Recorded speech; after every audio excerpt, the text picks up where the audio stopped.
Berani menantang, si perundung memukulkan tongkat ke kepala Teddy, namun serangannya berbalik. Teddy tak terluka, sementara si perundung tersungkur kesakitan hingga pingsan. Ternyata Teddy diam-diam menelan pakaian dalam lawannya itu. Malamnya si perundung bersama kawanannya mengejar Teddy dengan mobil untuk menabraknya.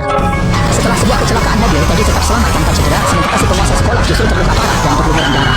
Ketika polisi tiba di lokasi kecelakaan, mereka pun kebingungan karena sebenarnya si penguasa sekolah lah yang menjadi pelaku. Teddy jelas-jelas adalah korban, namun kondisi luka mereka justru berbanding terbalik. Ini adalah pertama kalinya polisi melihat kasus seperti ini. Namun Teddy tidak menjelaskan bahwa semua ini terjadi karena rahasia kekuatan super yang ia peroleh.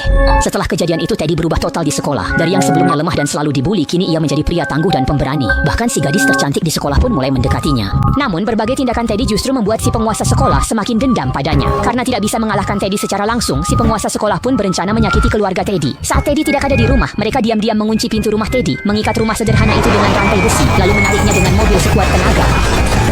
Ibu Teddy yang terkurung di dalam rumah merasa sangat putus asa. Hal ini karena runtuhnya rumah juga menyebabkan kebocoran gas. Teddy pulang tepat saat melihat kejadian itu. Ia langsung masuk rumah dan menggendong ibunya keluar. Tapi ibunya sudah hangus terbakar, tidak menunjukkan tanda-tanda kehidupan. Satu-satunya keluarganya telah pergi, Teddy hancur. Ia tahu ini ulah para pembuli di sekolah. Ia tak bisa lagi menahan kekuatan super dalam dirinya. Sekarang saatnya meledak dan membuat para pelaku kejahatan itu menerima hukuman. Beberapa pembuli sekolah sedang berenang di sungai liar, dan Teddy yang bersembunyi di dekat situ melihat mereka. Ia diam-diam menggigit pakaian mereka. Lalu di detik berikutnya, ia mencekik lehernya sendiri dengan erat. Namun si pembuli justru tewas lemas. Ia sempat berjuang sebelum akhirnya tak bergerak. Teddy puas melihat si penindas tenggelam. Tiga lainnya, Golden Retriever, Husky, dan Corgi, masih lolos. Semua penindasnya tak akan ia lepaskan. Di kelas kimia, Teddy memprovokasi Golden Retriever sebagai anjing pengikut. Marah, Zhao menyiramkan asam sulfat ke Teddy, namun justru mengenai dirinya sendiri.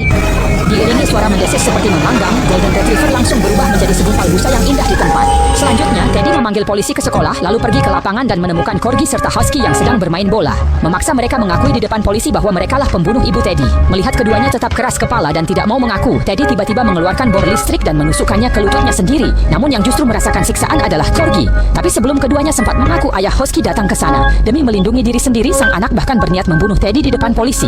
Namun demikian, satu tembakan terdengar, luka berbalik, ayah dan anak itu tewas seketika. Usai membalas dendam pada semua penyakitinya, Teddy tak merasa puas, malah sangat menyesal. Andai dia berani melawan perundung sejak awal, nasibnya mungkin berbeda.